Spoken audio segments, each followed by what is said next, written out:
Vamos lá, pessoal. Retomando nossa aula de Renascimento Cultural, parte 2, né, estávamos falando agora há pouco, justamente sobre a comparação entre a arte renascentista e a arte medieval.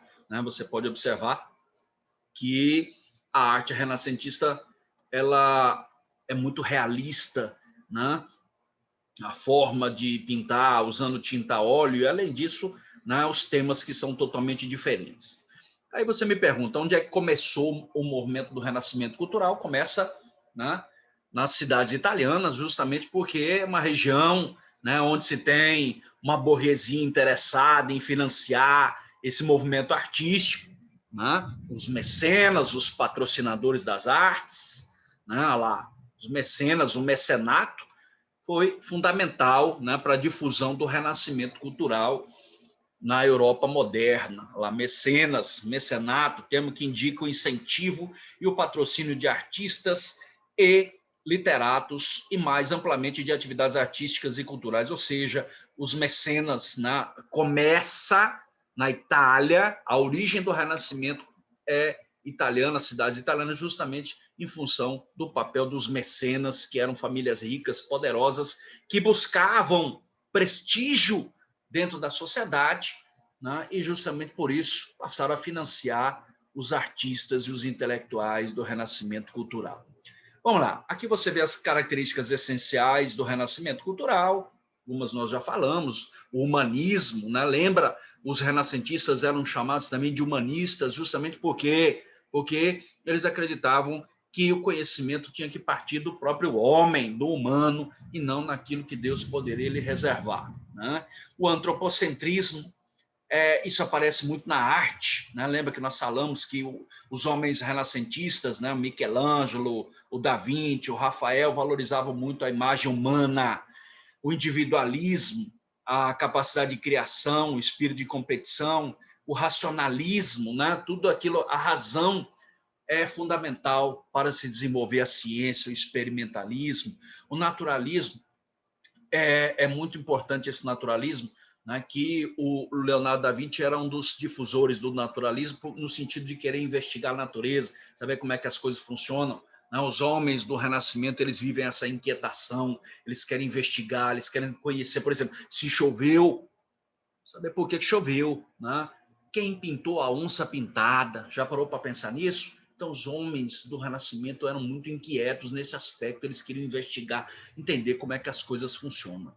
Tá? O heliocentrismo, que faz parte do Renascimento científico, a gente vai falar um pouco mais adiante, o hedonismo, na valorização do prazer, que aparece muito em relação à arte renascentista, né? Cenas de imagens de mulheres nuas, pessoas nuas, né? Isso significa a valorização do prazer, que, é claro, é totalmente negada, né? Proibida na Idade Média. Vamos lá, o humanismo, a volta aos valores da antiguidade clássica, né? Lembra, na Grécia Antiga, você tem o desenvolvimento das ciências gregas, matemática, história, geografia e tal. Depois, na Idade Média, a igreja passa a estabelecer um controle sobre a cultura. E aí, no Renascimento, por isso que chama renascimento cultural, né? Os caras dizem que o século XV era o momento do renascer da cultura europeia, e aí eles acabam se baseando muito nos valores, no espírito grego, né? Na ciência grega. Por isso que um dos aspectos centrais, né, da característica fundamental do Renascimento é justamente o apego aos valores da Grécia clássica, né? O desenvolvimento do humanismo. O homem à medida de todas as coisas. Olha lá, Leonardo da Vinci, que retratou o homem vitruviano, inclusive o homem vitruviano, essa imagem já caiu no Enem certa vez, né, perguntando, né, sobre o Renascimento. Você sabe que as questões do Enem, elas nunca são claras, elas não vêm claras. Pergunta causa e consequência, geralmente ela bota uma imagem, um texto, né? E aí quando aparece o homem vitruviano, né, que foi desenhado por Leonardo da Vinci, você lembra da valorização, né, do humano, né, do conhecimento, aquilo que o homem pode produzir. Tá? Então, Leonardo da Vinci foi um dos maiores representantes do humanismo italiano. a maneira de representar o mundo, olha lá, a arte renascentista, ela mostra justamente essa nova visão de mundo do homem, né? Na pintura medieval, as figuras são estáticas, expressões invariáveis, fixas e um fundo chapado. Já a pintura renascentista busca representar objetos, pessoas e paisagens como eram de fato no mundo real. Você vê que uma das características da arte renascentista é o realismo, como nós falamos. Não? Parece que você está vendo uma pessoa, ó. Parece uma imagem de uma pessoa real. Tá? Isso se chama realismo. Vamos lá. E aí passamos para o chamado renascentismo, renascimento científico. Olha, a prova da UEMA, né, já que nós estamos nos preparando para a prova da UEMA e do Enem, a prova da UEMA gosta muito de renascimento cultural. Renascimento e reforma são aulas que caem muito, são temas que caem muito na prova. Tá? Então você não pode esquecer, você que está me vendo e ouvindo, aluno da SOS Vestibular, não pode esquecer que o Renascimento ele não foi apenas cultural, ele não foi só na arte e na literatura, ele foi também na ciência. Né? O homem renascentista, ele quer romper com a influência da fé sobre a ciência. E aí nós temos alguns representantes do renascimento científico, né, que demonstram essa nova visão de mundo do homem. Nicolau Copérnico, né, que é a teoria do heliocentrismo, para ele, o Sol é o centro do universo. Uma teoria, inclusive, que depois foi avançada por Galileu Galilei, combatendo a igreja, que defendia o teocentrismo.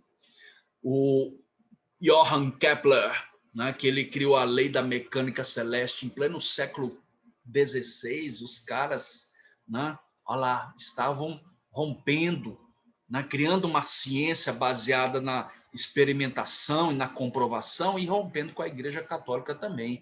O Johann Kepler, ele criou a lei da mecânica celeste. Ele, em pleno século XVI, ele conseguiu comprovar por que os planetas giram ao redor do Sol, né? Segundo ele, porque o Sol apresenta uma massa, né, muito mais pesada do que os planetas e os corpos mais pesados tendem a atrair os mais leves. Então, lembra que o renascimento cultural ele não foi só na cultura, mas ele foi também na ciência. E aí você tem vários representantes, André Vesalio, pai da anatomia humana, Miguel Servet, né, pai da circulação sanguínea, o próprio Frei Giordano Bruno, né, que afirmou que o universo não era estático e a Terra não era o centro do universo, e ele acaba sendo queimado na fogueira. Né? Você fala, mas a igreja não aceita o desenvolvimento cultural e científico, a igreja é totalmente contrária, né, à produção da cultura e da ciência, que é, claro, contra ela. Né? O renascimento cultural e científico é totalmente contrário à igreja católica. René Descartes, né, também aí valorizando o racionalismo. Tá? Então, não esqueça, você que está nos vendo e assistindo, não esqueça que o renascimento não é só cultural, mas é também um renascimento científico. Aí você está vendo os maiores representantes do renascentismo italiano, Michelangelo Buonarroti, né, que ele vai pintar o teto da Capela Sistina.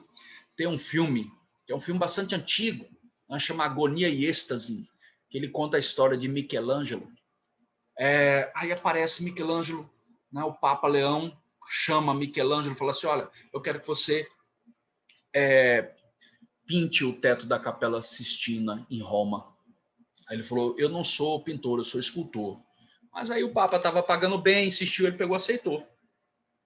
Aí, em determinado dia, caiu uma tinta óleo nos olhos dele, aí ele pegou e foi tomar vinho numa taverna. Chegando lá, foi tomar o vinho estava azedo.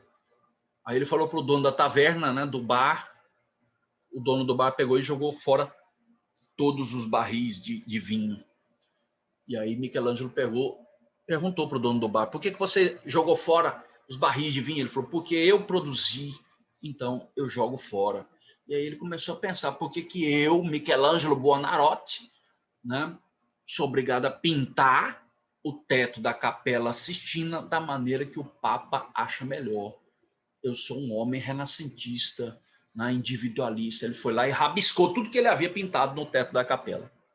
Aí o Papa manda perseguir, não consegue encontrar Michelangelo. Depois ele se apresenta e fala: olha, Papa, o senhor pode matar, o senhor pode mandar me prender, mas eu quero pintar da maneira que eu acho melhor. E aí ele disse: então você vai pintar da maneira que você acha melhor, mas vai ganhar menos.